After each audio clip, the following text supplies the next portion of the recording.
Podcast. I'm Rob Curtis, joined here today in the studio with Leah, Sanda, and remotely we have Strelecki. Tim. We'll say Tim and Mr. Mike Friedman. Here I am. There we go. Good nice to to have see you. everybody in here. You too, Tim. Good to see everybody again. And we're just going to roll with it. We're going to try to put together a fairly quick little show here. It's episode number 101 for the record. But some new stuff in the news. I want to start with the dumbest thing first, just to get it out of the way. But I got to sit through an announcement this morning. I had to sit through it because apparently everybody else in the world knows about it, but I caught the wind when the embargo lifted, which was today, and that was that SRAM has produced a e-bike mountain bike group now, which is interesting. I mean, I'm not going to say it's not interesting, or I'm not going to talk bad about it. It looks like a really well thought out group. It's interesting how they're doing it. It looks like it's more for a performance style mountain bike, not like something you order off of Amazon to go. It makes use of their Eagle transmission, and it uses a regular mountain bike down tube battery, and they have their own motor. It's being made for them by a contractor, but apparently they have their own motor, and this goes back to us. And they basically just integrate the Eagle transmission into this setup. They have their own little brain controller and their own firmware that they believe is their, nice part of the setup. Use their pods to control everything, and you have like push, not just click, but like push and click kind of functionality that changes how things operate. It's semi-wireless, so it's on the Axis platform. It's semi-wireless. It's wired in sections where it makes sense. But overall, it looked really well polished, well thought out, well tested, and everything else. I only wanted to bring it up. I mean, I'm not into e-bikes, and I'm also not super into mountain bikes. I know some of you guys are. So from my perspective, it was kind of like, okay, not super interested, but the engineering-wise, it's interesting that they did it. It looks like a good setup, and it just kind of proves what we were saying with the PowerTap acquisition, getting some sensors that would lend themselves well to an e-bike group. Apparently, this is where they're going to utilize it for now. I think it will probably move into road at some point. We'll see, because why do e-bike group or mountain bike group only? They did say, though, that the transmission, the idea with their transmission setup now is that it shifts really well under load, specifically for use in e-bikes. So we saw that coming. And they put that out as their big thing. And they've got two modes in their system. So they have one that you like toggle it between, it's like a power saving mode, where you have less of a kick with the motor, but the battery lasts longer. Or they have what they call like their rally mode, which is where you flip it over and you get more of a kick to do awesome stunts, but you get much less range. So it's range or rally, I think is what they're calling it. So cool. I don't know if anybody wants to talk about any of it, I support e-bikes. Cool. I support e-bikes. I see a lot of e-bikes out there. I see a lot of people out there riding the trails here that, just yesterday I saw, I don't know, probably 6 people that would never be out there riding, at least where we were riding, on e-bikes, e-mountain bikes, I had an e-mountain bike. It was pretty awesome, but it was also, I can also see why people consider that to be an off-road vehicle, like a motorcycle. This was also earlier too, so I'm sure that the torques are much more contained, but it's hard not to be in like the fastest setting and just going the whole time. So I've never ridden their SRAM transmission. I'm sure it's good, but every time I ride my e-bikes, I'm always at level 5 going as fast as I can. Yep.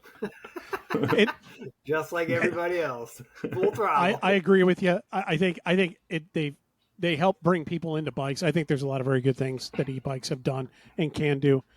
I have my concerns. I don't know if I voiced them here, but it's what I see around here is always, the largest, heaviest bike, a lot of weight, going super fast, with people on them that have no experience handling a bike, let alone a heavy one at high speed. Well, yeah, so they are fast, and they take off fast and they have a sustained speed. And I mean, even beyond just those people, is all the kids using them too. We covered that a little bit in the past with, Yep. with kids dying in California crashing. That was a little bit of a different scenario, but I mean, the kids around here drive insanely fast without helmets, 2-3 times, sometimes 3 on the bike. And there was all kinds of different variations of quality and stuff. So, this all aside, the SRAM stuff. I have not ridden their transmission, but I've heard great things about it. Yeah. So I think overall it's good. And not all e-bikes are created equal. I think that the major players in the game are putting out good product that serves the segment well. Yeah. So like Trek e-bikes, Giant e-bikes, Specialized e-bikes. I just went shopping for a BMC e-bike last weekend for a friend of mine. Yep. And it's a very sweet bike.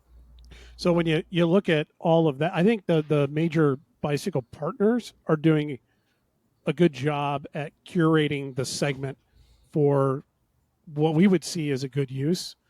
I do think that a lot of the import companies are just throwing bikes together and selling them to people interested. That's it. Yeah, I think they're making electric motorcycles, at the bottom dollar that untrained people can go very fast on. And that's the part that's like, so this is not that. I think that they've done a good job. I did find it ironic, though, that they named the campaign as No Compromises, I believe, when by default an e-mountain bike is a compromise, I thought. So I don't get that. But I'm not in marketing. Maybe that's why I'm not in marketing. No compromises. I built an e-bike for my girlfriend. I took one of those Bafang kits off of Amazon. I didn't want to spend the $4,000 on an e-bike that just to get it to go fast enough. So I actually purchased one of those Bafang kits, and I'm like so impressed with it. It's amazing. Yeah. So I've never run any of those kits. I've never run an e-bike. I have worked on a few. I just don't make it a habit. Not because I don't like them or anything. I just don't own one, and I don't own one for exactly what you mentioned. I don't have piles of grands sitting around to throw at another bike that just because it's an e-bike when I'm barely making enough time to ride the bikes that I have today, and I need as much work out when I'm on them as it is. That's my own personal, thing, and I get that. Maybe I would be more of a proponent if I had one at my disposal and was using it on fast group rides, but that's a whole nother debate. I would be willing to bet that the grand majority of people that are purchasing e-bikes, that is their only bike. Oh, yeah, I'm sure. It's not a bunch of cyclists like us that are also adding one to our quiver. It's going to be people like my good friend that I just went shopping with, where he's been a cyclist for a bazillion years, but he's gotten to a point where he's got health issues and he needs the help. He's getting rid of all of his other bikes, and this is going to be his only bike. His mother has an e-bike, and she's 80. So, I think what we hear about constantly, all the negatives, are the minority. I think most people that are out there on e-bikes aren't even aware that we're all having these conversations and are all up in arms about it because we're such a small little nugget of people who buy bikes. I don't believe that e-bike riders are big listeners of cycling podcasts. Probably not. That's just my assertion. I mean, Tim, any thoughts? Go ahead, Tim. No, I think, like you had said earlier, Rob, I think the majority of people that I see around here personally when I'm out are families on e-bikes, commuters on e-bikes that have no regard for, their safety, the safety of them around them, or how dangerous what they're on actually is. So like you had said, Leah, I don't think there's a lot of cyclists that are in the know that are going out and purchasing e-bikes for any reason.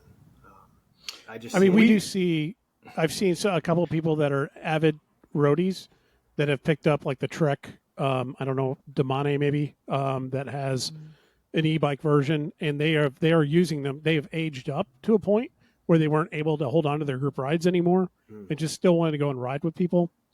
And they are taking them on the group rides, riding them, and they talk about them nonstop. They're like, it's amazing. It allows me to stay in the group. I still am getting the same kind of workout that I used to, but I'm just able to do it at the speeds that we used to ride at. Yeah, there was a guy. Oh, sorry, Rob. No, I was just going to say the one guy I was talking to was like, I love it because I can jump out to the front in a headwind and take up a lot of it for everybody. So everybody loves riding with me. Yeah, there was a guy back when I used to do the old Bicycle Heaven Tuesday night ride. He was on a giant e-bike, and he would always hang out kind of in the back. He was never the guy that got on the front, just drilled it and blew the group up. He was always respectful of the group. And I got back there one time with him, and I asked him once, well, we had like a stoplight. I said, so I know you enjoy this thing. How is it when you go back to your pedal bike? And he looked at me dead in the eyes, and he's like, I don't. I ride this all the time. And I was like, oh. And it was the same concept. Like he knew his place in the group ride. It was just so he could get out, be active, stay in the group, not get dropped and be miserable. So that was cool. And then one night there was a big crash on the group ride, and ambulance was called and whatnot. And it was getting dark, and there was like 3 or 4 of us that stopped, and we were far out of town. And he got on the front and just pulled us, and we were back in town in like 10 minutes. Yeah. It was awesome. Yeah. They have their moments. They do. They do. And I could probably see myself as I got older in my 70s and 80s, probably if they're still around or if I'm still around, probably getting one.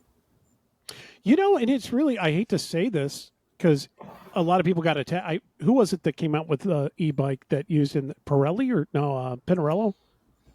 Did they come out with an e-bike where their marketing, it was one of the Italian companies. They came out with an e-bike where their marketing was so your girlfriend can keep up with you. Oh. And they got really torn apart because of that. Well, yeah. Ruthless. Yeah. No, it was. Yeah, I remember that. Oh my God. Oh, wow. But I will say the thought just crossed my mind that I know that my wife would probably at this point, with all the riding that she's done, she would probably enjoy having one to ride with us in groups sometimes, or at least go with me on longer rides and things like that. So they definitely have a role. I'm not saying they don't. And I think it's cool to see SRAM step into this space.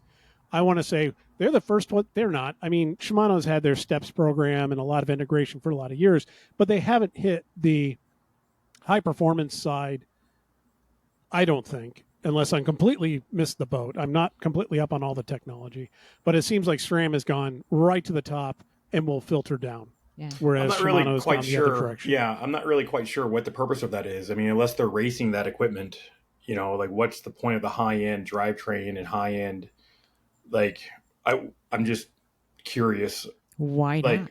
Well, what's the audience? Like, it's such a niche audience to begin with. Like, there are dentists in this world. They have to have something to spend their money on. Right. Yeah, I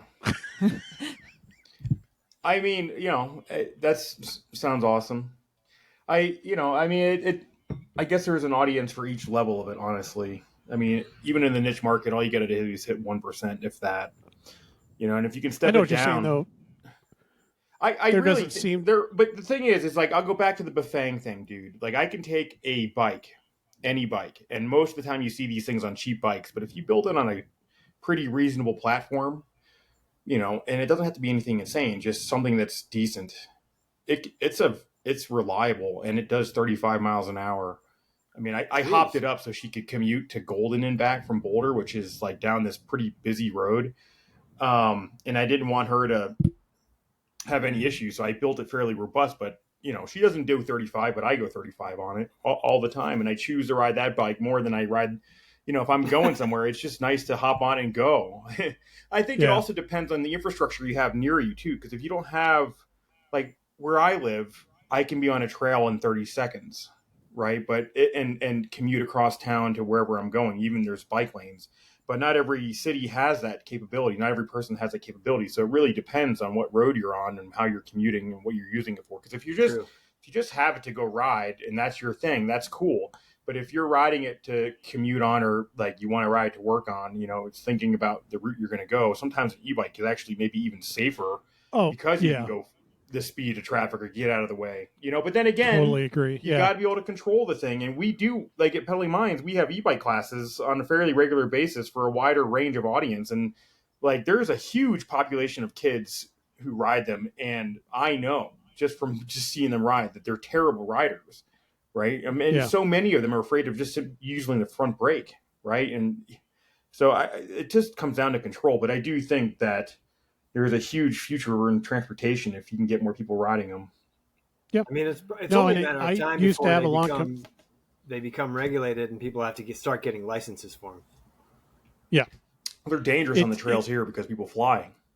Yeah. You mentioned something the other day, Rob, about a lot of, has there been a lot of lawsuits of people getting injured? There's been a couple, and there was a new one, another class action that was started up, or another individual guy. I mean, I'm aware of the fire risk for. It's not just that the Chinese, but you're talking about like people just do stupid things. Was it Rad Bike? I think it was Rad Bikes, another Rad Power or whatever it is. Rad Power, yeah. Yeah, they got another lawsuit. Lawyer, from what I understand, a lawyer that was riding one had the wheel come out of the front fork, and it was because the fork is still quick release. So that was the problem with that. And he basically sued them saying, and in his suit even says in his argument that he was too stupid to figure out how to use the quick release. And it says, don't use it unless you know how to figure out, like, properly close it and that kind of. It's the same lawsuits that we had in regular bikes, when everything switched to through axle. That's user error, man. It's user error. Yeah. Yeah. Exactly. Yeah. I mean, probably 90, in my opinion, 95% of the people that operate an e-bike don't know the first thing about bikes in general. Yeah. They just see it as an opportunity to get from point A to point B. Something's going to have to happen. They can, and I keep waiting for it. I mean, you didn't have to have a license to run a motorcycle when they were first invented, last I knew. So at somewhere along the line, we put license plates on them. We made certain ones legal and certain ones illegal. We wrote citations, and people had to have, operating permits. So who knows? Something's going to have to happen, though, because you can't. This would be like if you just import whatever automobile anybody in China wants to make and just call it an automobile and use it on the roads. You can't do that. Considering how ubiquitous e-bikes are in Europe, it'll be interesting to see what happens there, because I think they're going to hit a critical point of changing rules there before we do.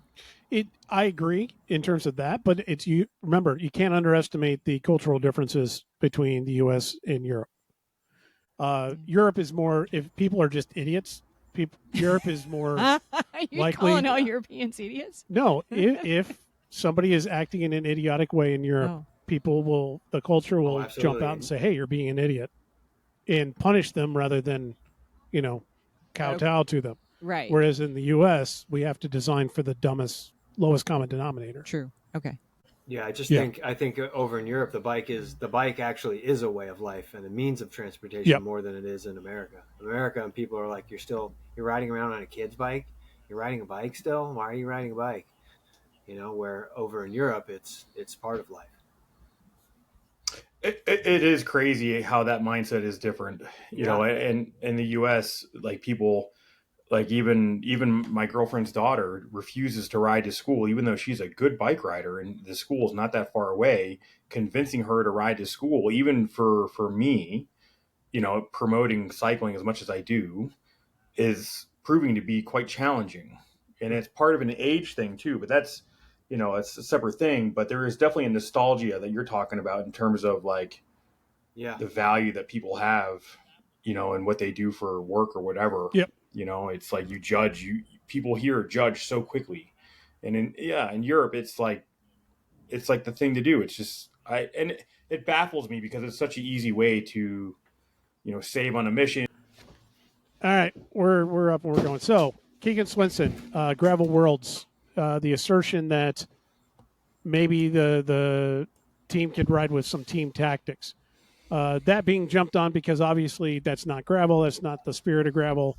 That's what everybody got yelled at. Danielson's group got yelled at when they did it for Lauren DiCrescenzo or whatever, a couple years ago. But I find it interesting that was the assertion. And what I find interesting about it is because this is another case of, in my opinion, Europe putting together their version of a discipline that they don't understand. And it's almost like us, the way they always complain about how we do cross. Cross races here are nothing like what they're in Europe. It's a whole different culture. It's a different course design. It's a different everything. You wouldn't understand cross. The American cross is a facsimile, a rough facsimile. And I kind of feel that that's kind of what's biting them in the ass right now when it comes to gravel. Gravel is an American endeavor. It was designed by Americans, and the whole premise of it being an individual's pursuit and a fight against nature, the course, the conditions themselves, everything. That whole thing comes from a very American mentality. And it's what Americans typically find wrong or can't understand about bike racing, it being a team endeavor, even though only one person wins and all that kind of stuff. That's gone from gravel. Gravel is American. It is everyone doing their own thing. It's what's the point in a team in gravel? What's the point in, all this kind of stuff? So I think that's the one thing they don't get about it, and it will never culturally get about it. So what I've seen them putting together in the gravel championships, and especially with like this, is that really what they're doing is making road racing. It's just another road racing discipline, just with a little bit more gravel in it. And I think that's why Keegan's saying, we should employ team tactics. The other teams are, the Belgians are, whatever, the Italians, whoever. They're employing team tactics. I think that we could do it if we get enough people in doing it. I just thought it was unique. And I think it kind of brought to light that thing that's always been shoved down my throat, that we don't know what we're talking about with certain areas of racing. It looks like they don't know what they're talking about in certain areas of racing. Thoughts? I don't think it's hard enough. They just added more climbing, and it is going to be more of a road race. There's a lot of road sections in it, and it is, an American created thing. So why not bring the championships here to a real gravel course like Kansas? Like that's the big one. It was the big one. There's a couple of other really good ones too. But like in terms of like arduousness, I mean, it's a bit of a sufferfest. You could do the Dirty Kansas 100, 130, whatever it is, and have the gravel and still the climbing, but make those guys fix their bikes, dude. Those Europeans don't know how to fix their bikes. Some of them do, but I guarantee you probably barely know how to put a chain on, and isn't that part of the gravel scene? It should be like fix a flat station halfway through. Yeah. If you can't fix that flat fast enough, it's like, the biathlon. You get to this station, you got to fix a flat and then you got to go. So I don't know. I'm excited to see actually how it goes. I kind of want to see how Keegan fares. I don't really know how the team tactics are going to play out. I mean, if Van Aert is actually racing, he's not going to care if someone from the U.S. goes up the road. There's going to have to be a giant gap with a giant group of guys for those guys to be nervous about that. It's really going to come down to seeing what Keegan can do against those European guys, and it's not really suited to him necessarily, that course. I don't know. But he seems to be pretty well-rounded, so it'll be interesting. I mean, I'm excited to see how he goes, but yeah, I totally agree. It should be...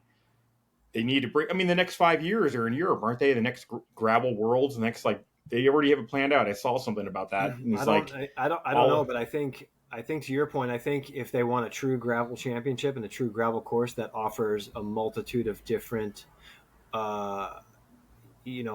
different difficulties as far as single track, double track, climbing, descending, on road, off road, I think it needs to be in America. But I don't think the UCI wants to have it in America because it won't get the draw. Like, there's no Europeans that are going to come over here for that. That's so true. It'll be totally the majority not. Of the participants that are in gravel, that are in the World Championships, are Europeans.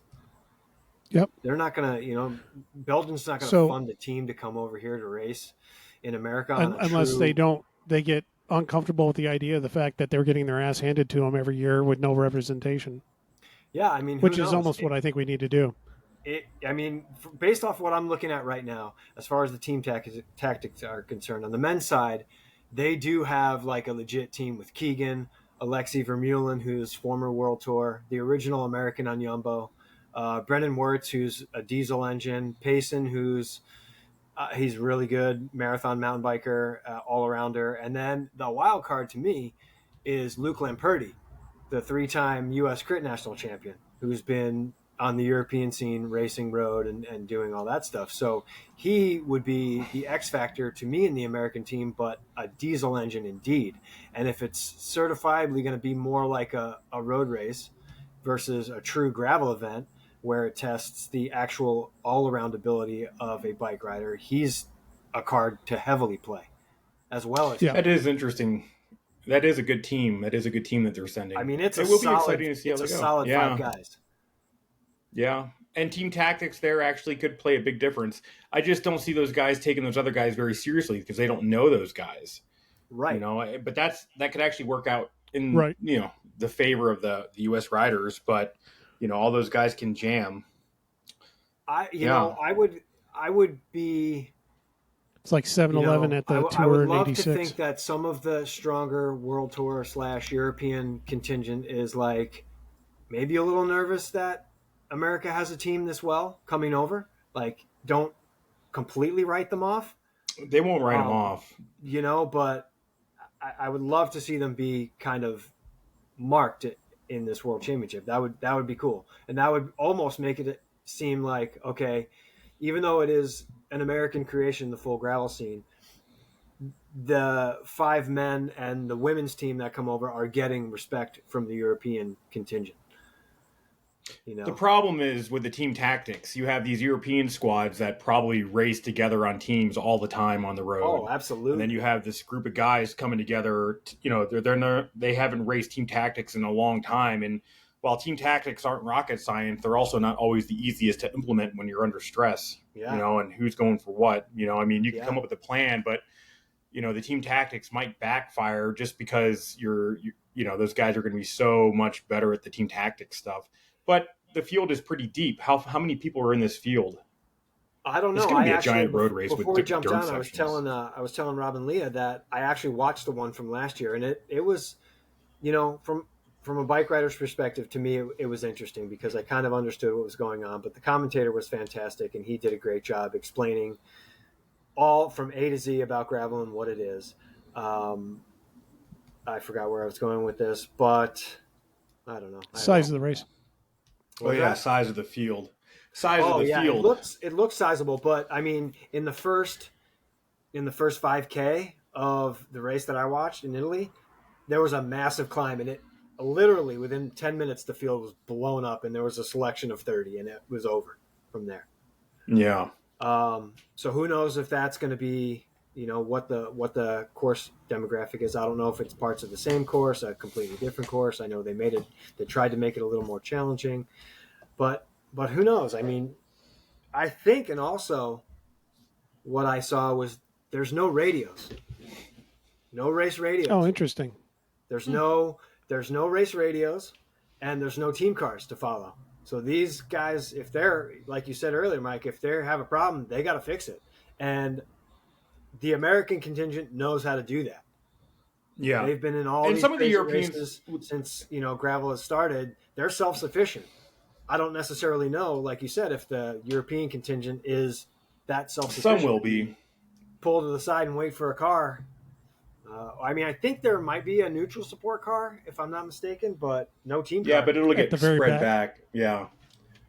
Yeah.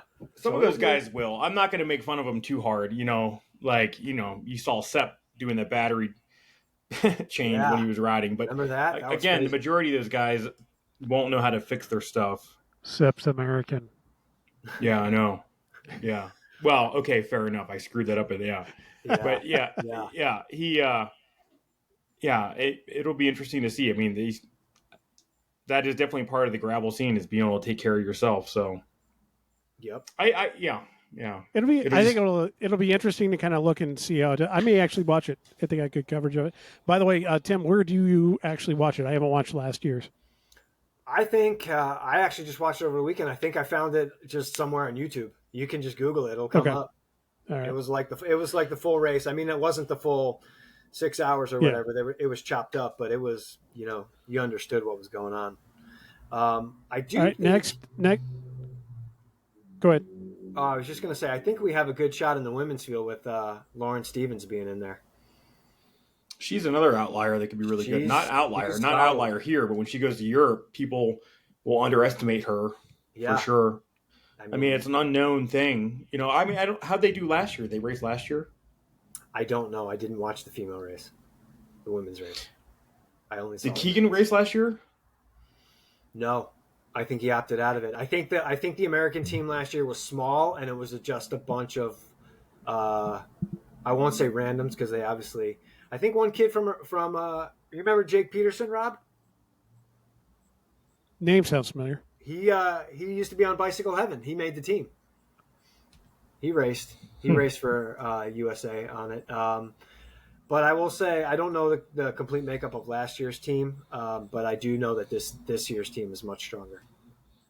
I'm going to watch it. I look forward to seeing it happen. I want to see. We have a pretty significant team. When you rattle those names off, it's a pretty good team. I mean, the team tactics will be interesting, but yeah. Anyways, our crack technician is trying to look up. Looks like the results from last year. Maybe. Yeah, I think I was trying to. I just don't know if I can get my hand on it quick enough to. It looks like the men have 5 riders and the women have 6. So nice. It'll be good. We're looking at one of the other articles that was thrown around. We were looking at. Looks like Cav is most likely coming back for next year's tour. Nothing definite, but it looks like supposedly he's putting his last touches on his contract for next year. So it looks optimistic for him coming back again. I would say we all generally think that's a good thing. Yes. Personally, I do. I think it's fantastic. Yeah. Like I had said on an earlier episode or one in the past, if I was Cav, I wouldn't want to go out like I did. Regardless of my results, I would want to go out on my terms, making it through the entirety of the season, and then turn the page. So Lauren DiCrescenzo got 20th last year. Sarah Sturm is 19th. So they went 19th. She's back 20th. on it again this year. Yeah. So she'll be the one to give some experience. Pauline Prevost won last year. Imagine that. Another world championships for her. She's going to run out of room on her kits. It was. I was listening to something. And it was like people were wondering why they added Jumbo picked her up, and it was like just the sheer number. She doesn't really race, but when she races, it's world championships and she wins them. PFP. PFP's on Ineos. And just the sheer number shifted. Well, in Ineos. Yeah. Sorry. Yeah.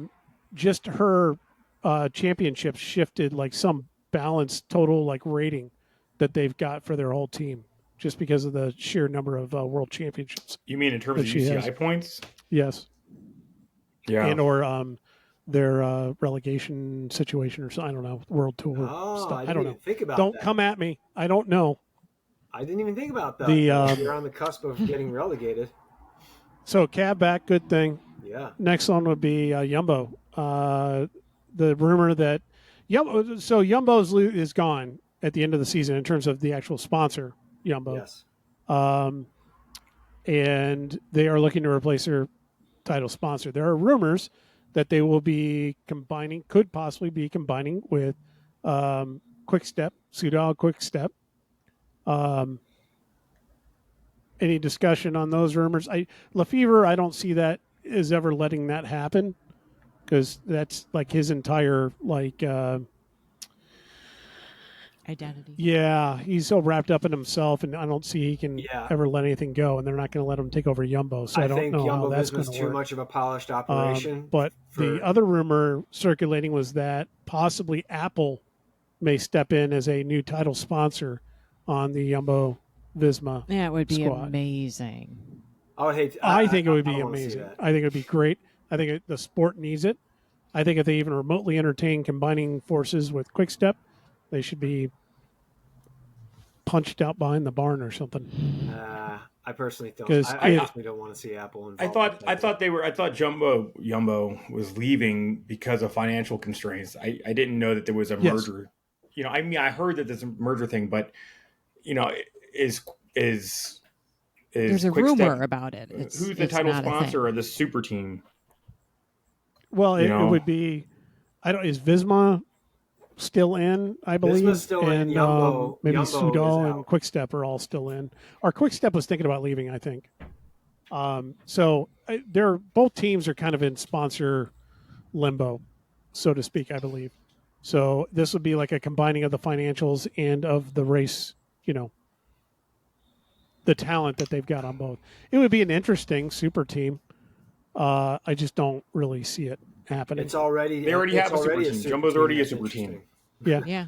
And did I read correctly that Primoz has been Free to given go. permission to leave? Yes, he is officially open to leave. So he will be leaving. That is not it's just more of a matter of where he's going to go. You know, Ineos was a possibility. I think it was suggested in the article. and I think that is probably my bet on where he ends up. I don't think there was a discussion about Trek, Little or whatever it is, trying to pick him up. I don't see that happening. I think that he should go to Ineos, in my opinion. But that being said, he wants to be somewhere where he can be the only leader going into the tour. Period. That's what he wants. Bahrain. And when you look at it, big picture, who wants to pick him up with that amount of money to be the leader of the tour squad when it's well known he had to come to your squad because the other guys on his team that he was there could readily beat him in the tour? That's terrible, but true. Yeah, that's rough. I wouldn't spend a dime on him personally. I'd be like, yeah, no, you're good. But, basically by picking you up, we're admitting we're never going to win the tour. So, Ineos. You never know. Give someone a change of scenery. And I know. That's kind of rough. That's a rough way of looking at it, but it's also true because, like, if you put him against, Jonas at the tour or even, I don't know if Sepp's there yet or not. I don't know. Maybe he will be after this year. What his transformation will be like throughout the wintertime in his mind, what he thinks he's capable of might change things for him. And with Primrose, it's definitely, that's a tall order. And you're right, Rob. It's like, why would you bring on someone that is, that's rough. That's a rough spot. Unless you don't have anybody else and you're willing, you have the money and that by picking him up, at least you're going to be in all the interviews and reports at the end of the day as being another competitor, being in the top 5 or whatever, but for that kind of money, man, what's the contract up for? Is that public? I really don't know. I just know that it's, GC Contender Tour money. Yeah. And those numbers are way higher than I think any of us really realize. They're more millions of dollars than most of us realize. Yeah, the numbers in cycling have definitely ballooned since I retired. Yes. That's for sure. I remember they had a really good money issue in Cycling Weekly, maybe, or Cycling Monthly or something. This was many years ago. It was one of the Euro magazines that we used to get here in the U.S., and I remember buying it. It was a money issue, and it was back in the Paolo Bettini kind of era. And they were talking about all the top teams, how much money their budget was, and what the top riders were making. And I can't remember everything about it, but I think like, Boonen was getting like double-digit millions for the year. And it was like 10, 12 million in that range. Their team budget was something like 20 million total. It's a stark contrast to it just goes to show how many people watch the sports to like football or soccer or, baseball. Like all those salaries are way higher, way higher, but even still, when I think about those numbers, that's such a huge number compared to what I was making when I was racing professional. That's the thing that I think a lot of guys, like, I don't know, the number is definitely ballooned. When I heard some of the salaries for guys that I thought that I was definitely better than, getting what they were getting paid, I was like, man, that's crazy. And that was like 2 or 3 years after. I'd have to go back and verify my numbers because it was probably quite a bit less than that. Because I had thought that Postal/Discovery's budget at the time was $10 million for the year. Leah just looked it up. It looks like Tadej Pogačar's listed salary is $6.3 million. And I think he's the highest paid rider out there, or at least he was last year. But apparently, from what I was hearing, any Tour GC contender is in the multi-millions, like between more than 1, less than 7, apparently. So yeah. It's still quite a bit lower than other sports.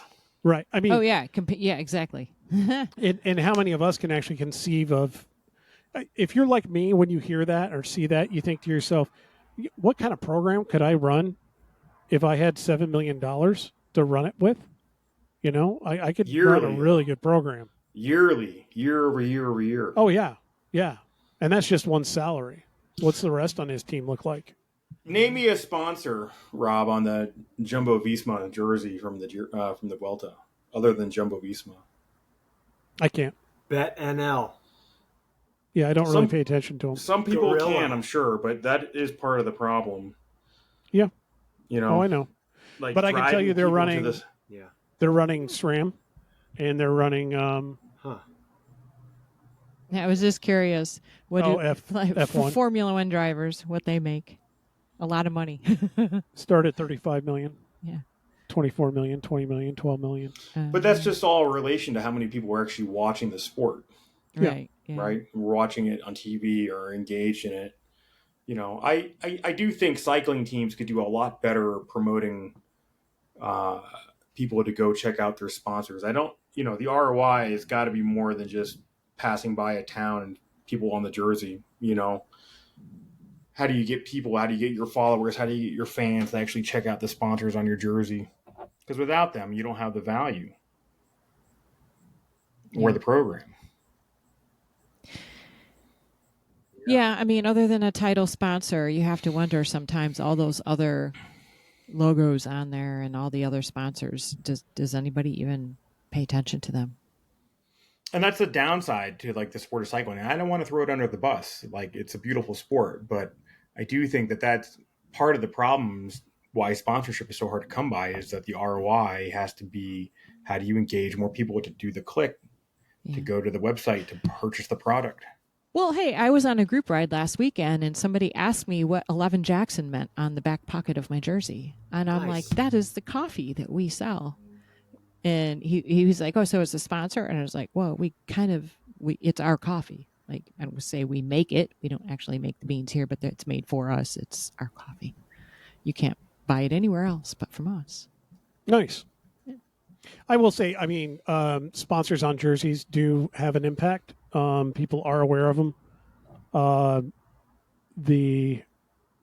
But yeah, it's not the payback like what we think. What I think is a big, and I've said this before, but what I really think we need to do in cycling is come up with a name of a team, have it not be sponsor based.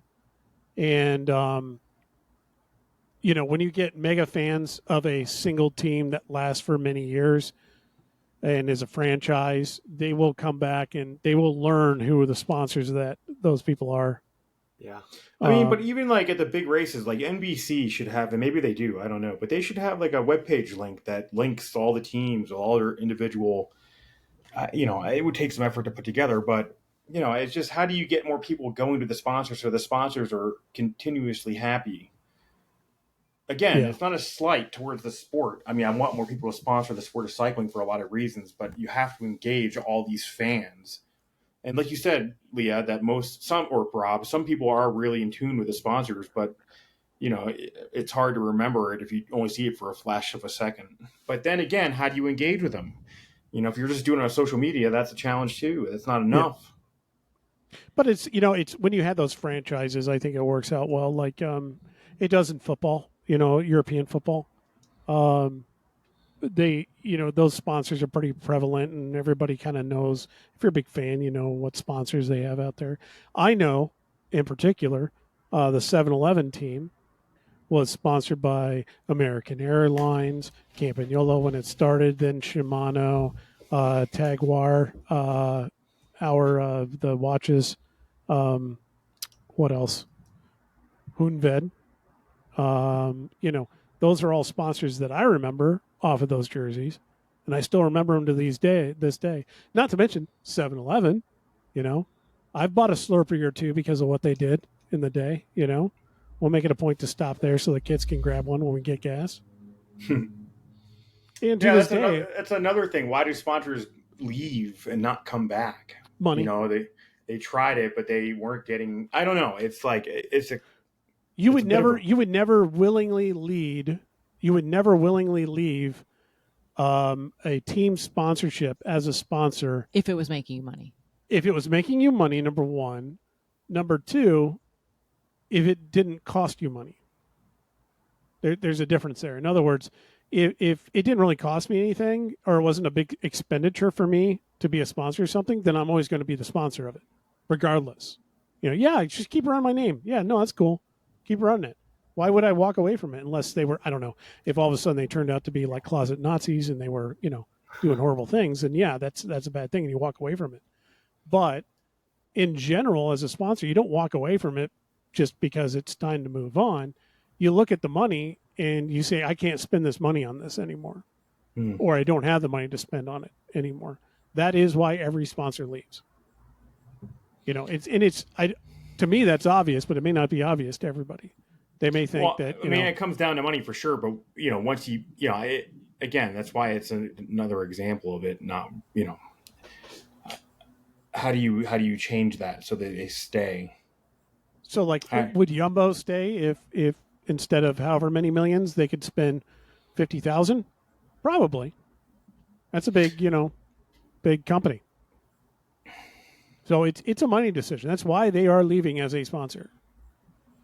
Yeah. That's why I've left all of the teams that I've left over all those years, is because of all the thousands I'm spending on them. Yeah, and it's not netting their same return, but it's not netting the same return. So that's part of the problem. And again, I don't want to shit on the sport of cycling for that. It's hard enough to find. It's okay. We do it all the time anyway. I make a conscientious choice to shop at sponsors of teams. The thing I don't do, and I need to do a better job of this, is letting those people know that's why I'm buying from them. Yep. So I get Butcher Box. Because they sponsor cycling. I remember going to, I was out east and I went to, it's like Mellow Mushroom. They sponsor Laura Van Gilder. I need to go eat there. Yep. And I should have found the manager and told them, thank you for sponsoring an awesome athlete. And I need to do a better job of that. I have walked into a Pepper Palace store, I think it was in an airport somewhere or something, and got something just because they used to sponsor a cycling team. I used to buy Peanut Butter and Company, PB&J, or whatever, peanut butter, when I saw it because they were sponsoring a cycling team. Nature Valley granola bars, I have bought them more than once because of all they did with cycling. Grape nuts. That's so interesting that you're saying that. And what Leah said, and I don't mean to interrupt you, I just want to make a point. It's even after the fact, how do you get these companies to know that tangible asset of the marketing dollars they spent years past is still having an effect, right? But there's nowhere to say. If it was a large spend, I would see your point, but it's still a tiny micro spend. Yeah, no, totally. I mean, every now and then I'll take a picture of products in my cart and post it and be like, you you spend your money where you want your dollars to go, and I'll post that every now and then, but who cares? I bought a jar of peanut butter and a box of granola bars. I have to go pretty soon, and I don't mean Sure. I'm not trying to cut the podcast off earlier. We're kind of wrapping it up. Well, I wanted to go back real quick. Who's the director for the gravel World Championship team? Who's running the show over there? Yeah. That would be interesting to see who they select for that, because you're not going to want someone that just comes from the gravel scene in the U.S. You're going to want someone who's racing their bike or has raced their bike over there. Is there a director for a team if it's an individualized discipline? Yeah. I don't know. Or is it a glorified travel coordinator? Yeah, and every man for himself, every man and woman for themselves. I don't know. Man, no audio. No, we got you now. We got you, Tim. I can hear your pretty voice, dude. Oh, can you hear me? Yes. Yeah. Oh, finally. Maybe I wasn't speaking loud enough. Hey, I wanted to touch on something real quick. Remember that 5-man roster I told you about? I just looking up the answer to your question, Mike. And the men are a 13-man roster, not 5. Holy smokes, dude. That's a huge team. That's a totally game changer in terms of team it's a tactics. huge game changer. huge game changer. So there's 13 men, and there is 1, 2, 3, 4, 5, 6, 7, 8, 9, 10 women.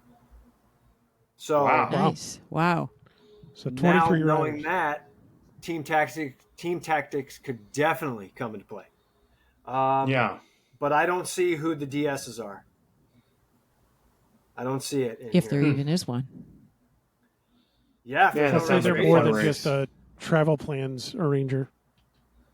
Yeah, babysitter. Yeah. I don't know. Well, the spirit of gravel. Spirit of Gravel is dying. Spirit of Gravel is becoming full gas racing. Yep.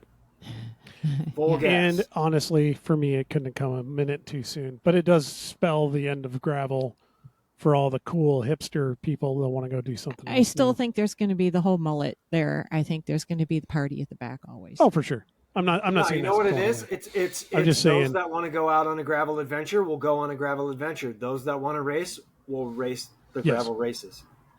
There'll be Yeah. something there for everybody. and there's It's room just- for both. And- That's the Exactly. thing.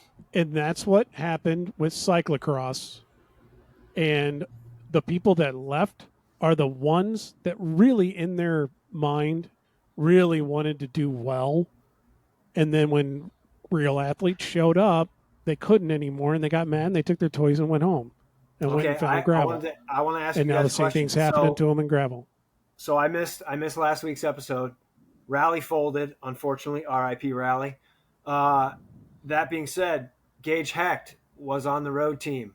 Does he go back to cyclocross or does he jump into gravel? Because there's no domestic team that's Goes going to gravel. It goes gravel. That's what I think. Yeah. Gravel. That's what I think. There's no domestic team that's going He's a to, good think- cross rider. He'll go to gravel. He's or that he'll want to be he's a a great part of. cross rider. I would love to see him. I would love to see him back racing cross. But to what our point we've had before is that there's not really a good program here left in the U.S. for him to run. Maybe he goes back I to don't a know Volo. if there's enough of a program. Creed's team would be a good one. Avolo would be a But- good one for him, too. For cross, No, No, he for the road. went from a Volo to Rally. He Yeah, raced it. but then he he- raced 1 year cross for a Volo. And then he went to He'll Rally. either go back to Avolo, which would be a great place, or he'll do the gravel scene thing. How old is Gage? I have He's no 27, idea. 28? yeah, mid-20s. I thought he was Late younger than 20s. that. I thought he was like mid-20s. But I remember him as a junior. I want to say. yeah. He was pretty good, man. I remember racing him, and he smashed me in a cross race. Just Oh yeah. like, whoa. He was really good. Well, pretty how many good. cross races? To be fair, Mike, how many cross races have you done? Like 5. There you go. Okay. Like 5, yeah. And you're saying that one of the best cross racers we had in the whole country at that point smashed you in a cross race. Okay. Yeah, that's He, fair. he probably did. Oh, yeah. Yeah, that's fair, Rob. Yeah, I've not done that many. Sometimes I'll tell I you, go, I've done a lot of cross races. I just looked at my cross results not too long ago. I'm not good. So it's not really the whole experience thing, but I will say with 5 races, maybe if you had a little bit more experience, you could have, give Yeah. them a good run. yeah. I'll be Yeah. your coach. You'll be up there in no time. Well, There you go. yeah. For me, it's a time thing now. I have not been riding my bike, and it does bother me a little bit. Well, Not enough. hey. We can always work on that. But on that note about Yeah. time, good talking with everybody. Thanks for joining us for this episode. Obviously, go out to peddlingminds.org and check out Mike's work out there.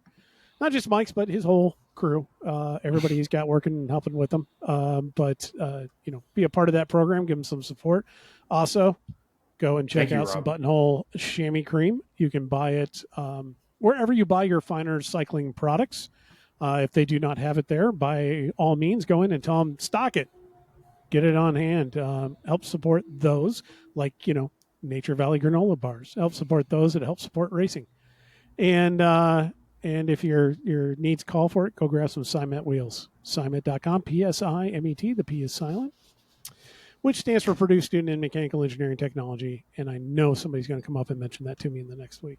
But thanks for joining us, and enjoy the ride.